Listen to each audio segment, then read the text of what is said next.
Gue di sini di 25H Hotel, itu 25 jam katanya hotelnya bukanya. Ini hotelnya lucu banget. Tapi gue di sini sebenarnya untuk hadir di NDA sessionnya Unpack Samsung Galaxy S25 series. Tuh, di situ ada Wasa. Lagi syuting juga sama kayak kita semua, dan di sini gue mau cerita sedikit. Gue yakin kalian di sini tuh semua udah pasti ngelihat video-video lain dari David, dari Putu Reza, apalagi yang berangkat ke sana. Dan gue yang melaporkan dari sini, menghadiri acara yang di sini tuh, gue akan cerita kenapa gue tetap excited nyobain S25 series. Ternyata it's very interesting.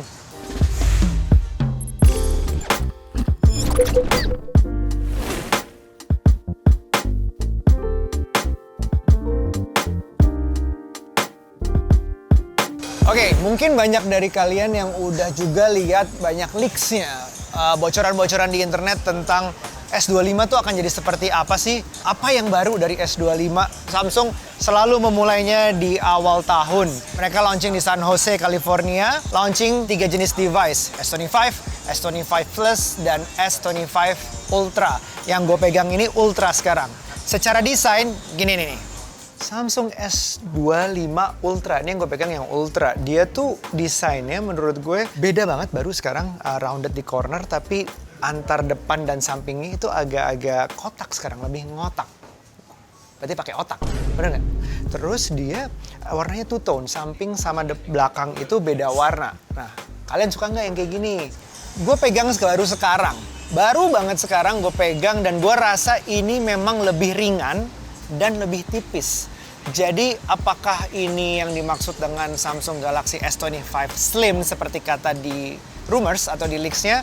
Gue kurang paham. Tadi sempat ada pertanyaan seperti itu bahwa mungkin akan keluar, mungkin tidak, belum bisa bilang. Tapi ini mungkin yang dimaksud dengan slimmer. Jadi lebih tipis dan juga lebih ringan. Pegangnya juga di kantong lebih enak, tapi secara ukuran masih besar. Untuk kalian yang suka ukuran besar, ini masih sama, hampir sama lah kurang lebih dengan yang S24. Tapi it's really good. Yang menarik adalah warna yang keluar tuh ada 7 pilihan. 4 bisa beli offline pre-order dan 3 online. Dan itu berlaku untuk setiap modelnya. S25 Ultra, Plus, dan yang biasa itu semuanya ada 7 warna. Banyak banget. Pilihannya banyak banget. Dan tadi dijelaskan oleh Mas Ferry ya, dia tuh kayak ngebagi dua hal besar utama, yaitu satu, all system, which is AI, One UI 7 dan juga Android 15. Dan sebagai lagi kedua, menjelaskan cukup panjang tentang kamera. So, let me break it down to you, dua itu. Kalau lo untuk urusan spek, mungkin lo lihat di video-video lain lah ya. Nanti gue tulis juga di deskripsi lengkapnya speknya apa. Tapi let me break it down to 2 parts. Yang pertama, AI-nya.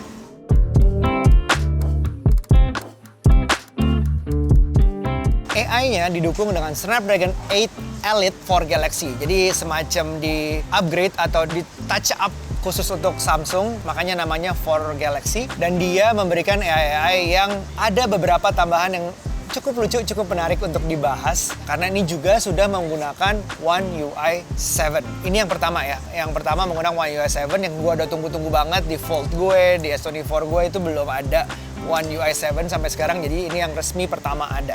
Nah, One UI 7 salah satu yang menarik, feel-nya yang gue dapat nih ya, dia semakin mengintegrasi kita ke ekosistemnya Samsung dengan adanya Now Brief. Jadi, kalau kita memang sudah hidup di ekosistem Samsung dengan kayak gue udah pakai Samsung Galaxy Watch, misalnya gue udah pakai Ring, terus misalnya AC di rumah atau kulkas atau segala macam, jadi Samsung Health masuk, Samsung Smart Things masuk. Nah, itu semua bisa dirangkum hariannya di Now Brief. Jadi contoh, kayak gue baru bangun, kalau kita pencet Now Brief, dia akan melihat bahwa tidur lo semalam sekian nilainya. Dengan juga adanya energi skor lo berapa. Penggunaan listrik di rumah lo itu adalah sekian. Itu semua bisa diatur di Now Brief. Termasuk agenda lo apa sih hari ini, cuacanya seperti apa sih. Jadi with one touch of a button, dengan interface yang udah beda banget semuanya di One UI 7, you get that. Nah, itu yang kayak feel yang gue dapet, dimana kita akan semakin masuk ke ekosistemnya Samsung. Either it's gonna be very comfortable and very practical. Dan itu pun kayak gue bisa ngetes, bikin jadwal gue atau masukkan jadwal semua pertandingan MU ke depannya atau Australian Open ke depannya, dan dia akan masuk atau bisa bookingin gue hotel. Gemini-nya itu bukan cuman membantu di Circle to Search, tapi Circle to Search-nya udah naik level menjadi AI Select. Jadi yang dimaksud dengan AI Select itu adalah, kalau dulu adalah adalah circle to search, kita bisa lingkarin gambarnya untuk dicari di Google ada apa, termasuk belanja segala macam. Tapi sekarang kita bisa ubah jadi GIF, kita bisa simpan gambarnya, ubah jadi stiker, kita bisa main-mainin gambarnya itu lebih banyak lagi. Dan ini cuma di Samsung. Jadi semacam circle to search yang upgrade dengan AI, dengan Snapdragon 8 Elite. Tapi ada satu tentang AI tadi fiturnya yang gue agak mikir. Jadi dia bisa merangkum video YouTube. Nah pertanyaannya, kalau video YouTube dirangkum dengan secara cepat, kita yang bikin video, itu dapat view nggak ya? Ada satu fitur baru di S25 series, ini gue pegang S25 Ultra, yang bisa ngebuka mata kita. Literally. Tadi gue foto dengan berbagai ekspresi, dan ini bisa menentukan dengan bantuan AI wajah terbaik gue. Jadi kalau kita pakai edit, ini ada ke sini, di pojok ke sana, dan ada best face. Di best face ini dia akan menemukan pilihan wajah apa sih yang enakan, paling enak. Ini utamanya original, kita bisa ubah dengan yang lain, ditambah diperbagus dengan AI, atau yang lebih seru lagi mungkin, atau yang anteng-anteng aja, diem-diem aja. Mana yang lebih baik, itu bisa ditentukan oleh AI. Contohnya di keadaan di saat kita merem, terus mau dimelekin, bisa membuka mata kamu gitu. Gue tahu ini fiturnya mungkin kalian sudah pernah lihat sebelumnya, tapi Samsung dengan bantuan AI bisa memberikan pilihan mana yang lebih baik.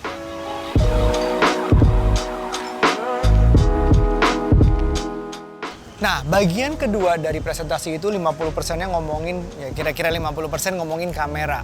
Kameranya sendiri itu sebenarnya masih sama, formatnya sama kayak S24 kemarin dengan spesifikasi yang sedikit berbeda. Yang digunakan itu 50 megapiksel ultra wide, 200 megapiksel yang wide, dan yang tele itu adalah another 50 megapiksel. Yang beda sekarang dari menurut gue yang paling kerasa adalah videonya. Nah, seperti ini nih. Ini direkam menggunakan S25 Ultra. Jadi pertama harus diperhatikan bahwa ini sekarang bisa HDR 10 bit. Nah buat lo yang content creator yang suka ngedit, locknya juga ada, bisa diedit-edit juga. Filenya mungkin lebih besar tapi akan lebih kerasa di saat ngedit. Itu akan lebih berguna buat content creator. Tapi selain itu, seperti lo lihat di belakang tiba-tiba musik gue jalan, dia ada yang namanya audio eraser. Gue kasih lihat cara kerjanya kayak gimana. Oke, ini video yang tadi bisa gue edit dengan generative AI dengan audio eraser. Audio eraser maksudnya dia, nah video yang ada. Nah, ini very windy. Kita bisa hilangin dengan auto di sini. Kameranya sendiri itu langsung hilang. Sebenarnya masih sama, formatnya sama kayak S20. Win-nya tuh langsung minus 100, noise-nya langsung minus 90. Gimana menurut kalian suaranya? Nah, bagian kedua dari presentasi itu 50%-nya ngomongin, ya kira-kira 50% ngomongin kamera. Kameranya sendiri itu sebenarnya masih sama, formatnya sama kayak S24 kemarin dengan spesifikasi yang sedikit berbeda. Jadi contoh yang digunakan itu 50 megapiksel ultra wide. Sampai udah mulai gelap nih. Jadi sebenarnya di kameranya itu banyak banget yang harus di-experience. Dan ini nggak akan full kalau gue nggak ngalaminnya selama 2-3 minggu ke depan. Karena kameranya bukan cuma spek kalau di S25 series ini. Jadi gue harus bawa pulang dulu. Tapi sebelum gue udahan, kalian boleh menikmati hasil-hasil foto yang gue ambil selama di sini. Dan kalian menentukan sendiri bagusnya kayak gimana. Sambil baca ketentuan cara mendapatkan S25 kalau mau PO gimana. Ingat, beli Samsung di promo lebih menguntungkan pasti, baca deh ya. Yuk, gue mau foto-foto dulu.